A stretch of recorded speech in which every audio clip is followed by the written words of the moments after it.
আপনার শিশু বিসিজি টিকা নিয়েছে। জানেন কি টিকা দেওয়ার পর গুরুত্বপূর্ণ বিষয় অবশ্যই খেয়াল রাখা উচিত। টিকা দেওয়ার স্থানে লালচে ফুসকুড়ি বা ক্ষত হতে পারে। এটি সাধারণ এবং চিন্তার কারণ নয়।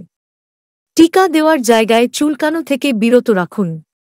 ক্ষতস্থানে জল না লাগানোর চেষ্টা করুন যতক্ষণ না ক্ষত সেরে যায়।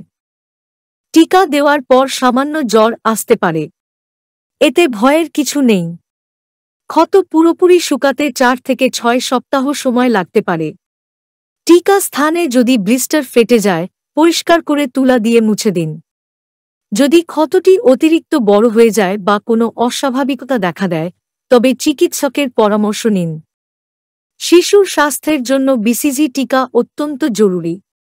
টিকা দেওয়ার পর এই বিষয়গুলো খেয়াল রাখলেই আপনি নিশ্চিত থাকতে পারবেন আপনার শিশুর সুরক্ষা নিয়ে।